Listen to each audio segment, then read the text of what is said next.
had a drink together at 9 to celebrate something at work tomorrow. Okay. Richins is charged with the murder of her husband, Eric. On the morning of March 4th, 2022, a 911 call came in from a home in Francis, Utah. Kori Richins was on the line, sobbing. "I just came into bed, in our bed, and I turned over and he's just cold. He's just cold."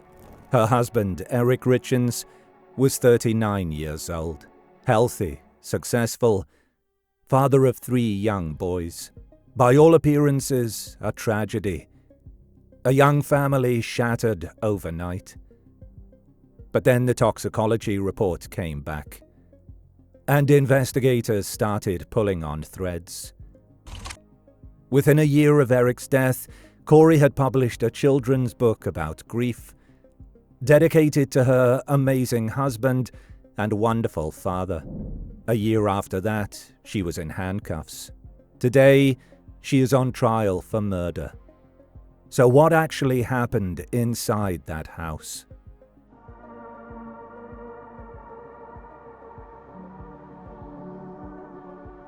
Eric and Kori met and married on June 15th, 2023, in their backyard in Utah. By most outward appearances, they were a picture-perfect couple. Eric ran a successful stonemasonry business, C&D Stonemasonry, that brought in over $700,000 a year. He was athletic, well-liked, described by friends as always the life of the party. Kori worked in real estate, launching her own company to flip houses in the upscale Park City area. They had 3 sons, Carter, Ashton, and Weston. Beneath the surface, though, the marriage was quietly unraveling, and Kori was quietly bleeding Eric dry. Prosecutors allege she withdrew $100,000 from his bank accounts, charged over $30,000 on his credit cards without his knowledge, diverted more than $134,000 in his business tax payments, and used a forged power of attorney to take out a $250,000 home equity line of credit on their Kansas home, all behind his back. She also opened nearly $2 million worth of life insurance policies on Eric, allegedly without his knowledge, between 2015 and 2022. By 2020, Eric had figured it out. He quietly consulted a divorce attorney and an estate planning lawyer. His attorney, Crystal Bowman Carter, later stated Eric told her his 2 goals were to protect himself from recently discovered and ongoing abuse and misuse of his finances by his wife, and to ensure Kori would never be in a position to manage his property after his death. On November 3, 2020, Eric secretly created the Eric Richins Living Trust, named his sister Katie Richins Benson as trustee, transferred his home and business into it, and removed Kori as beneficiary of his $500,000 life insurance policy. He stayed in the marriage for his boys. Meanwhile, Kori had started an affair with a man named Josh Grossman. The timeline from late 2021 onward accelerates quickly. December 2021. Kori tells someone she feels stuck and trapped in her marriage and that it would be better if Eric died. January 1st, 2022. Kori logs into Eric's $2 million business life insurance policy and attempts to change the beneficiary from his business partner to herself. Eric is alerted by the insurer and reverses the change. January 29th, 2022.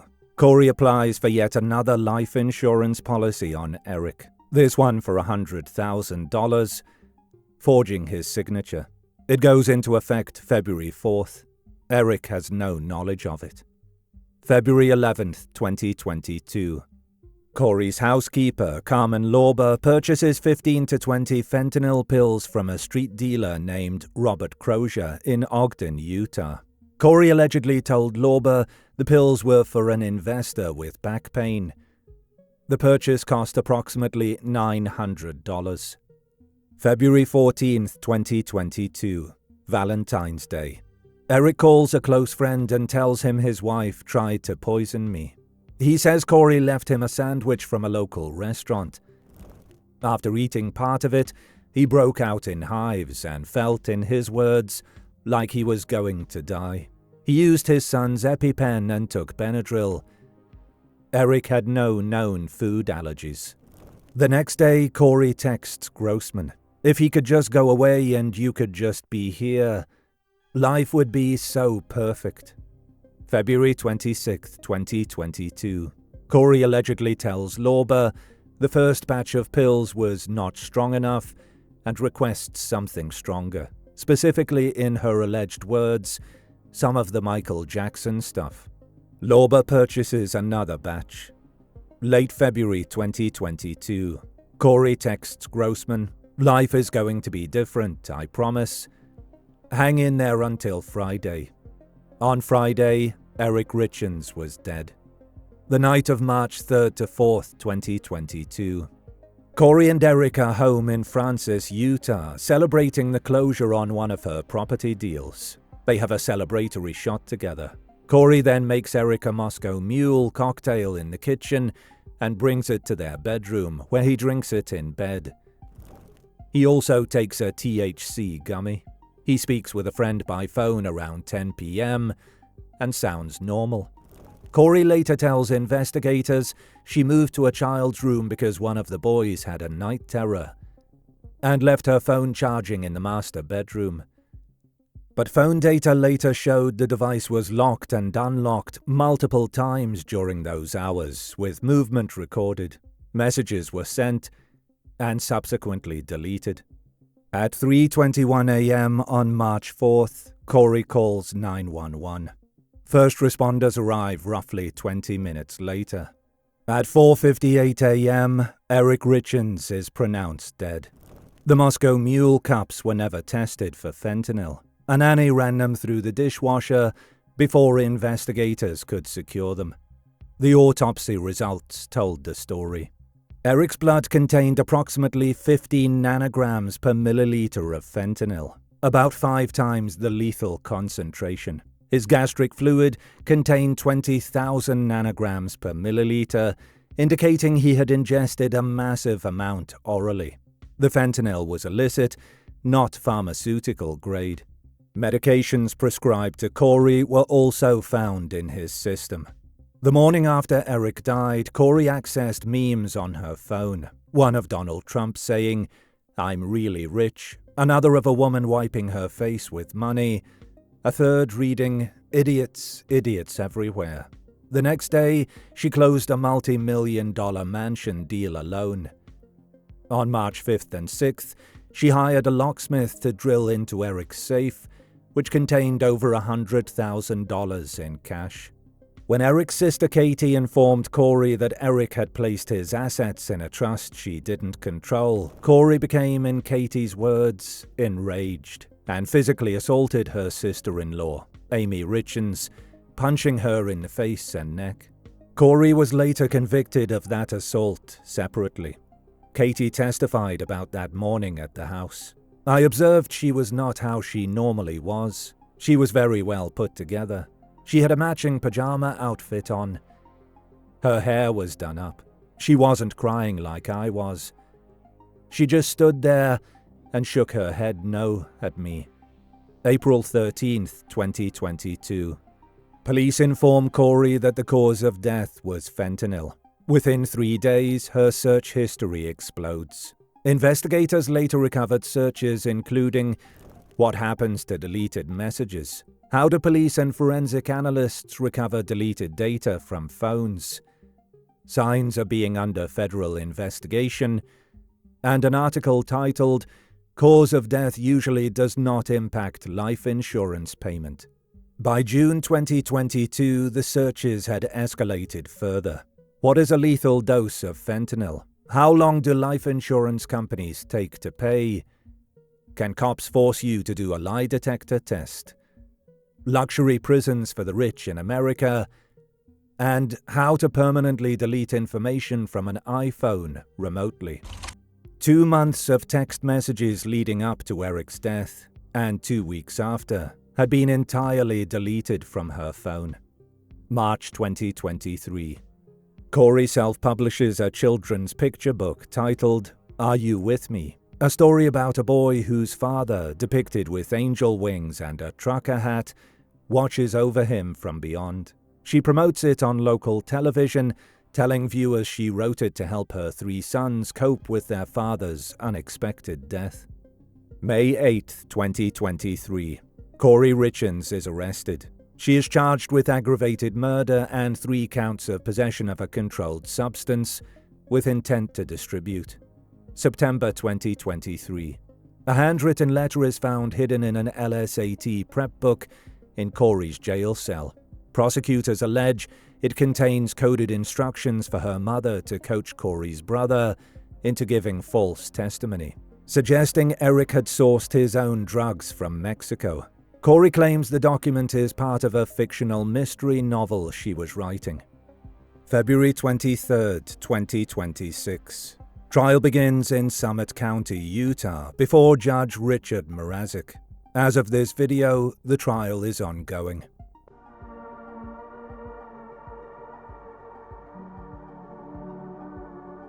Theory 1. Eric accidentally overdosed himself. This is the defense's primary argument, and it deserves to be taken seriously. Attorney Catherine Nestor told the jury in her opening statement, between 9 p.m. and 3 a.m., somewhere in that time, Eric Richins died. What you will never hear after 4 years of investigation is how that fentanyl got inside of him, because there is zero evidence of that. The defense points out that Eric suffered from Lyme disease and was known to use painkillers. He used marijuana gummies from unknown sources. There was an empty pill bottle on his nightstand. No fentanyl was ever recovered from the home, despite multiple searches. The Moscow Mule cups were never tested. And crucially, the key supplier in the prosecution's chain, Robert Crozier, submitted a sworn affidavit in October 2025, stating he sold only OxyContin to Lorber, not fentanyl. He claims he was detoxing and out of it during his original statement to investigators. If Crozier didn't supply fentanyl, the prosecution's supply chain breaks down. And if Eric sourced the drug himself, possibly from an unknown connection, then his death could be an accidental overdose, not murder. This theory struggles against the sheer quantity of fentanyl in Eric's system. 5 times the lethal dose is not the quantity someone accidentally takes recreationally or for pain relief. Fentanyl in illicit pill form is notoriously inconsistent in concentration, but the toxicology here is extreme even by those standards. And the gastric fluid concentration, 20,000 nanograms per milliliter, suggests the drug was administered all at once, not gradually. The defense is also working against Eric's own words. He told multiple people before he died that he believed Kori was trying to poison him. He restructured his entire estate specifically to protect against her.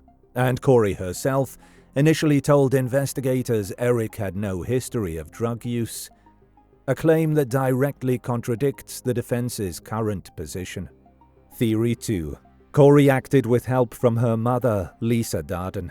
Investigators noted early on that Kori's mother, Lisa Darden, was present at the house the night Eric died. Phone records showed daily communication between mother and daughter, and investigators described their conversations as containing clear disdain for Eric. A detective later wrote in court documents that, based on Lisa Darden's proximity to her partner's suspicious overdose death and her relationship with Kori, it is possible she was involved in planning and orchestrating Eric's death. That detail about Darden's past is striking. In 2006, her romantic partner died of a suspicious oxycodone overdose, shortly after naming Darden as a state beneficiary. No charges were ever filed. The parallel is hard to ignore. But no charges have been brought against Darden, and the prosecution at Kori's trial is not pursuing her as a co-defendant. There is no direct evidence that Darden administered anything to Eric or was present in the bedroom. This theory, while discussed extensively in true crime communities, remains speculative, and the trial is focused squarely on Kouri. Theory 3. Kouri acted alone, deliberately, for financial gain and freedom. This is the prosecution's theory. Prosecutor Brad Bloodworth told the jury in his opening, "The evidence will prove that Kori Richins murdered Eric for his money and to get a fresh start at life." The prosecution's case rests on the convergence of motive, means, and opportunity. Kouri owed $4.5 million to over 20 lenders and had a negative bank balance. Eric's estate was worth $4 million. Their prenuptial agreement meant she would receive virtually nothing in a divorce. But if Eric died while they were married, she would inherit. She had opened nearly $2 million in life insurance on him. She was having an affair and texting about her future with Grossman. She had researched lethal fentanyl doses, luxury prisons, and how to delete data from iPhones. She allegedly sourced pills twice, escalating to something stronger after the first attempt failed on Valentine's Day.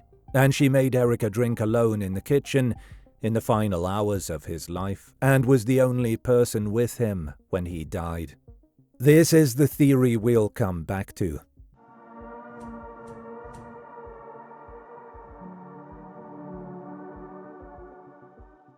The accidental overdose theory asks us to believe a lot of things simultaneously. That Eric secretly sourced illicit fentanyl without anyone in his life knowing. That he happened to take a catastrophically lethal dose on the very night his wife had been texting her boyfriend about a life that would be different by Friday.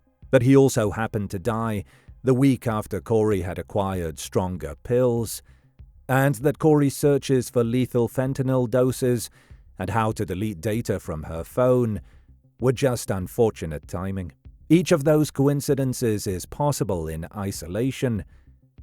Together, they strain credibility far past the breaking point. As we've seen, Eric told people explicitly that he thought his wife was trying to poison him. He didn't say he was struggling with a drug dependency. He said she was trying to kill him. And then, shortly after, he was dead from a drug he had no documented connection to. The most straightforward reading of the evidence is that Kori Richins deliberately poisoned Eric Richins, specifically that she dissolved fentanyl into the Moscow Mule she made him that night. The means were in place. She had allegedly sourced pills, escalated to a stronger batch, and had already attempted something once before, on Valentine's Day. The motive was overwhelming and documented. Financial ruin on one side, millions in inheritance and insurance on the other. And the opportunity was complete. She made the drink, she brought it to the bedroom, and she was alone with him when he died. What most likely happened, in short, is exactly what the prosecution says happened.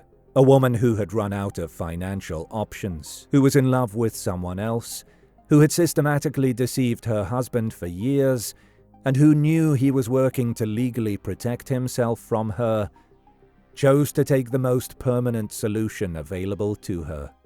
The children's book, written for the children of the man she allegedly killed, may be the detail that history remembers most about this case. The trial of Kori Richins is ongoing as of February 2026. We'll update this if there's a verdict. If you want to stay on top of this case and others like it, subscribe and hit the bell so you don't miss anything. And if you have a different read on this one, drop it in the comments. We read every single one. Do you want to bring bad things with you wherever you go? Our episodes are now available as a podcast. Look us up on your favorite podcast app and listen to the most truth-seeking true crime podcast out there.